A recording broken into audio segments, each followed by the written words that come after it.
Com relação ao meu chamado, eu não imaginava que eu seria um pastor. E um dia eu iria pregar, que um dia eu iria cuidar de um trabalho, de uma igreja, né? Iria cuidar de pessoas. Eu não imaginava isso. Quando eu me converti, o meu interesse pessoal prioritário era conhecer a Bíblia. Então eu comecei a ler a Bíblia de uma forma assim, ansioso, como alguém que chega num prato morrendo de fome, né, e come rápido. Eu fiz assim quando eu me converti, por meio das Escrituras, e comecei a fazer assim também por meio da oração. Depois de um ano, eu entrei com a ajuda do meu pastor, que no tempo era o pastor Luiz Gonzaga, que me deu muito apoio, ele, a família, a esposa. Sou grato a Deus pela vida dele. Ele me apoiou a minha entrada no seminário, no CETEBAN, Seminário Teológico Batista Nacional.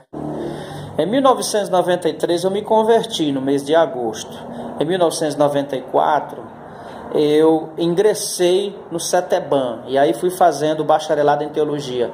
O bacharelado em teologia me ajudou muito, me ajudou demais. Por quê? Porque além de eu compreender, de eu aprender como interpretar a Bíblia, a palavra de Deus, ainda eu aprendia por meio da experiência de pastores e de homens de Deus que estavam ali ensinando, né? Então, aqueles homens que estiveram ensinando em nossas vidas no meu tempo, que inclusive isso acontece hoje ainda, quando você faz um seminário, um curso de teologia, que você tem professores que já têm experiência, você vai aprender com eles. Então eu aprendi muito com os meus professores, né, meus pastores, pai na fé, pastor Luiz Gonzaga, pastor Gilson, pastor Soares, né, pastor Arnoldo, o pastor Wellington, o pastor Moraes também, o pastor Plácido o pastor Valdeci também, o pastor Valdeci. Então, quando eu fui convidado para cuidar de um trabalho, eu me senti honrado, né? Apresentei para Deus em oração, né? E eu me senti honrado. Foi um trabalho em Timon, nosso primeiro trabalho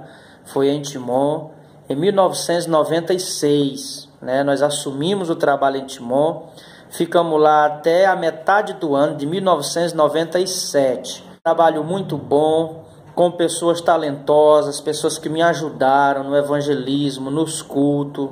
Louvo a Deus pelo nosso primeiro trabalho. Nesse tempo, esse trabalho de Timon era afiliado à Igreja Batista Nacional Beriana do pastor Luiz Gonzaga. Ele era nosso pastor presidente. E essa igreja de Timon, depois que eu saí, por causa de algum direcionamento e algumas questões, né, pessoais e ministeriais, eu saí para voltar para Teresina de novo. Aí esse trabalho foi entregue a outro ministério, mas um trabalho muito abençoado. Depois eu fiquei em 1998, eu fiquei em Teresina com o pastor Gilson, né, o meu pai na fé. O pastor Gilson me evangelizou, me discipulou, devo muito espiritualmente e sempre esteve me ajudando. O pastor Gilson sempre esteve me ajudando. Que Deus o abençoe, ele, a esposa e a família ricamente, no nome de Jesus. Depois, em 1999, nós fomos para o Olho d'Água do Piauí. Recebemos um convite, o pastor Gilson nos liberou. Um trabalho pequeno, um trabalho promissor, um trabalho também onde tinha pessoas amorosas, pessoas talentosas, né? Uma cidade precisando do evangelismo, precisando de oração, precisando de estudo bíblico, de ensinamento, né? Porque as cidades do interior, elas enfrentam muito alguns bloqueios, algumas dificuldades que geram barreira na cabeça das pessoas, impedindo elas de fazerem um pacto, uma aliança com o Senhor Jesus Cristo, né? Enfrenta muito bloqueio, como a questão da prostituição, feitiçaria, superstição, idolatria. Nesse período, a congregação do Olho d'Água estava afiliada, e ainda está até hoje, à Igreja Batista Nacional em Barro Duro. Né? Nesse período era o pastor Gilvan Gomes dos Santos que pastoreava e era o meu presidente. O pastor Gilvan, ele era o presidente e cuidava da Igreja Batista Nacional em Barro Duro, e a nossa igreja em Olho d'Água era filial. Eu passei um tempo também cuidando da igreja do Barro Duro.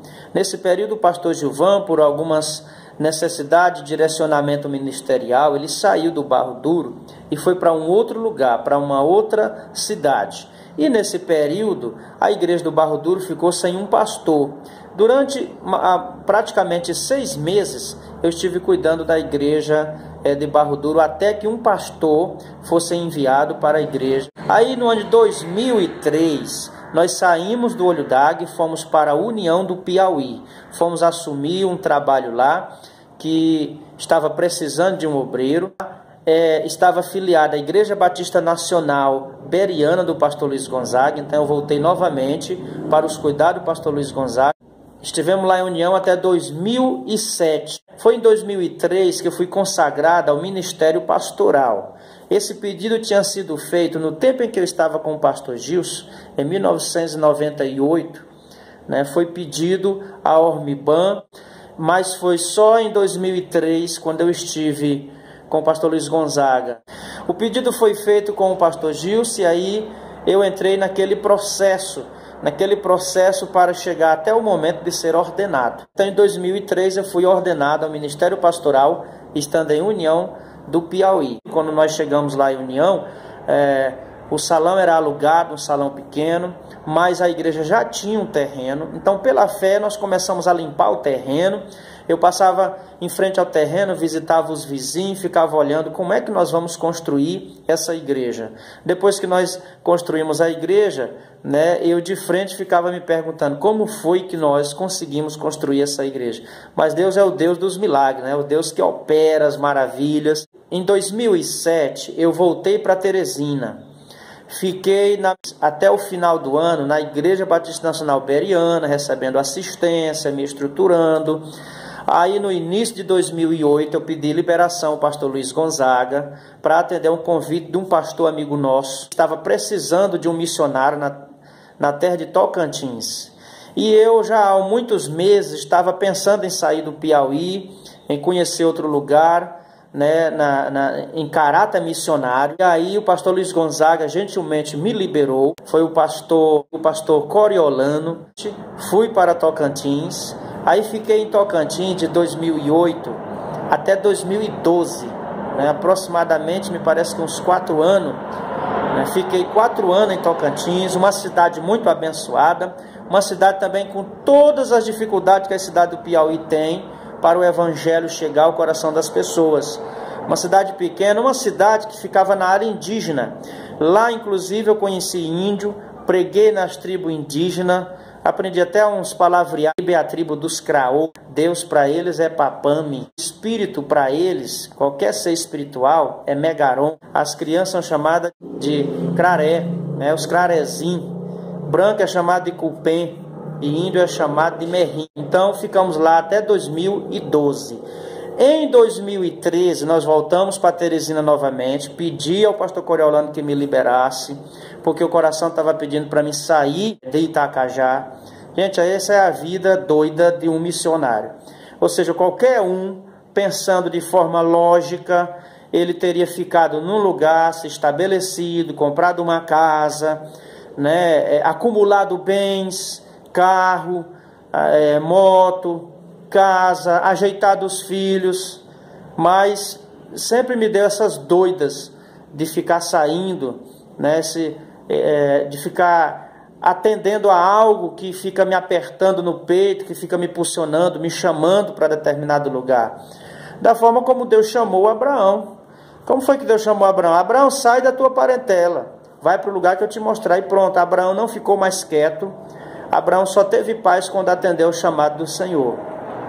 Então quem tem vocação missionária, ele só tem paz quando ele atende ao chamado do Senhor. E muitas vezes isso foge da lógica do pensamento comum e normal de todo pastor. Por isso que missionário não é a mesma coisa que ser pastor. Eu tenho o privilégio de ser pastor e ser missionário, porque eu sei e aprendi pela experiência os aspectos dos dois ministérios. O aspecto de missionário e o aspecto de pastor, graças a Deus, né, que eu aprendi. Então, em 2013, eu voltei para Teresina e fiquei aos cuidados do pastor Plácido, né, na Igreja Batista Nacional Região Sul, no bairro Esplanado. O pastor Plácido sempre esteve me ajudando, me apoiando no ministério, me aconselhando. Sempre foi um mestre na minha vida, eu respeito muito. Ele é um homem de Deus. Estive lá o ano de 2013 todinho, depois o pastor me liberou. Aí me apareceu 3 propostas para aceitar o ministério pastoral. Saí dali, e aceitar o ministério pastoral. Recebi uma proposta para ir para Piracuruca, uma proposta para ir para Timon e outra para me ir a Picos. Em Picos está o pastor Gilvan. Há muito tempo já tinha me convidado, eu orei, apresentei a Deus esses 3 lugares e a chamada veio para Picos. Então vim para Picos, fiquei em Picos em 2014, 2015, ajudando o pastor, auxiliando ele nas filiais, nas subcongregações, viajando com ele e ajudando na igreja local. Estive por um período também cuidando de uma subcongregação dentro de Picos. Aí depois apareceu a necessidade da gente vir para Ipiranga. A missão de Ipiranga tinha um obreiro que pediu transferência para outra região, né? E aí nós começamos a dar assistência ao trabalho de Ipiranga, porque ele tinha ficado sem os missionários locais. Os missionários locais se mudaram para outro local, para Monsenhor Hipólito, e aí eu fiquei dando assistência por alguns meses, e eu percebi que eu teria que dar assistência, que não seria bom eu, que fui chamado para ser missionário e para ser pastor, deixar um trabalho que era numa cidade menor para ficar numa cidade grande. Então eu não vi isso como uma forma de honrar a Deus. Eu não vou para outra cidade porque é menor, eu vou ficar aqui porque é uma cidade grande, é uma cidade onde eu vou ter mais proporções na minha vida. Então não considere os missionários que nunca cresceram na vida como um leproso, porque a chamada deles é totalmente diferente da chamada de um pastor, que muitos deles são chamados para estar num lugar que proporcione bens, proporcione melhor salário, melhores estruturas, diferente do missionário, né? Então eu me vi nessa circunstância. Tinha o trabalho de Ipiranga, que era numa cidade menor, que eu tinha que assumir porque não tinha ninguém lá, e seria uma covardia minha e uma desonra a Deus deixar o trabalho de Ipiranga para ficar em Picos por causa do conforto. Então conversei com a família concordou, nós nos mudamos para Ipiranga, em 2016. No início do ano, né, já em janeiro para fevereiro, nós nos mudamos para Ipiranga. Uma cidade amável, pessoas bem receptíveis, certo? Em relação à espiritualidade de Ipiranga, Ipiranga tem todas as necessidades que todas as cidades do interior do Piauí têm, certo?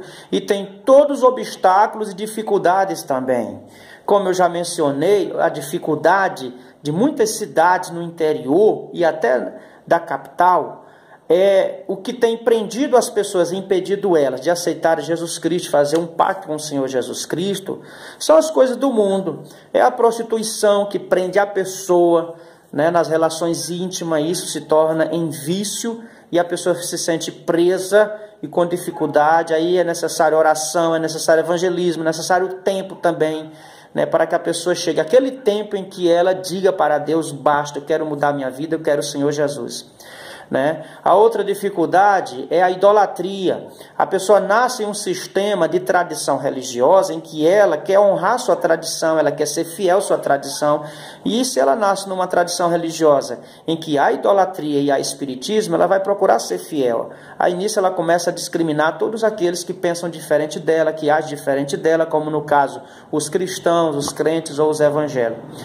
O outro obstáculo é os vícios. Em muitas dessas cidades pequenas, o vício mais dominante é o alcoolismo. Existem drogas alucinantes, mas existem também, na maior parte, é o vício da bebedeira, do alcoolismo. E aí a gente tem esse trabalho de ficar tendo paciência com a pessoa, aceitando a pessoa na igreja. Às vezes só vai para a igreja quando está bêbada, né? Até que chega um momento em que o Senhor traz uma luz na mente dessa pessoa e ela começa a entender o evangelho e começa a perceber que está na hora de deixar, e aí aceita Jesus Cristo como Senhor e Salvador de sua vida. Outro obstáculo que nós encontramos nessa cidade pequena é a bruxaria, o espiritismo, as superstições. Isso é muito comum na cidade pequena, as pessoas serem cheias de superstições, as pessoas acreditarem na crença, na invocação, né, de espíritos e essas coisas que são praticadas, né, por umbanda, espiritismo. Então essas coisas também prendem as pessoas, porque elas começam a viver num mundo de engano dos espíritos que procuram de todas as formas colocar as pessoas contra o que a palavra de Deus ensina, né? Contra o que a palavra de Deus ensina. Eu louvo a Deus por essa minha caminhada missionária. Louvo a Deus pelas dificuldades que eu passei, eu louvo a Deus pelas crises, mas eu louvo a Deus também pelos momentos bons, e eu louvo a Deus porque em todas essas coisas Deus tem me preservado, Deus tem me guardado, Deus tem me concedido muita graça. Eu louvo a Deus pela paz que o Espírito Santo nos concede. Muitas vezes nossa família nos cobra, por que nossos colegas pastores têm carro, têm casa, têm sítio, nossos colegas pastores do nosso tempo, e nós não temos? E eu geralmente explico para eles o seguinte: eu teria também, se eu tivesse me focalizado nessas coisas. Eu sei que cada pastor tem o seu chamado, tem o seu ministério, e tudo que vem às mãos do pastor que exerce bem o seu ministério é bênção de Deus. Mas se eu tivesse me focalizado nos bens materiais, eu não teria seguido esse trajeto, eu não teria aprendido, e eu não teria aprendido a ser tão grato a Deus como eu sou por tudo que eu passei. Eu acredito também que nessa caminhada meus filhos também foram edificados, também tiveram experiência muito especiais e importante para o ministério, né? Que um dia, no tempo certo, o Senhor estará chamando eles. E os meus filhos têm me ajudado muito no ministério, tanto os filhos como a esposa. Eu não teria conseguido chegar até onde eu cheguei sem o apoio da família, sem o apoio da esposa e sem o apoio dos filhos. Então sou grato a Deus por todo o contexto que Deus tem gerado, né, para me abençoar, do jeito dele, mas tem gerado para mim abençoar. Então eu explico geralmente que eu não tenho casa, não tenho carro, não tenho bens nem propriedade, porque praticamente eu não quis, porque se eu tivesse me focado nisso, com certeza eu teria. Qualquer pessoa que se foca nessas coisas, ela consegue. Tanto faz se ela é um crente, se ela não é. A gente observa no mundo aí o número de ímpios, né, que estão prosperando, estão crescendo, estão tendo riqueza, conquistando fama, conquistando tudo isso. Por que um crente não pode conquistar isso também se ele não focar o coração dele? É claro que se ele focar o coração dele, ele vai conquistar essas coisas também. Eu não tenho porque eu não me foquei nisso.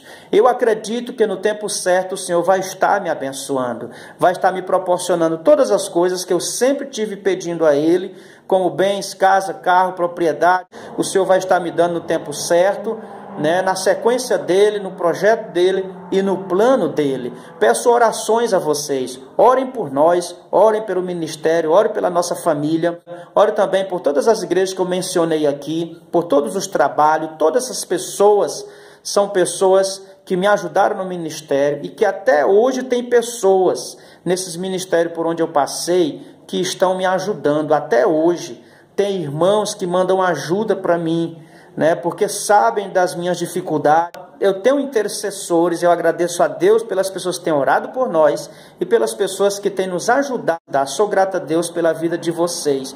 Deus abençoe a todos em nome de Jesus.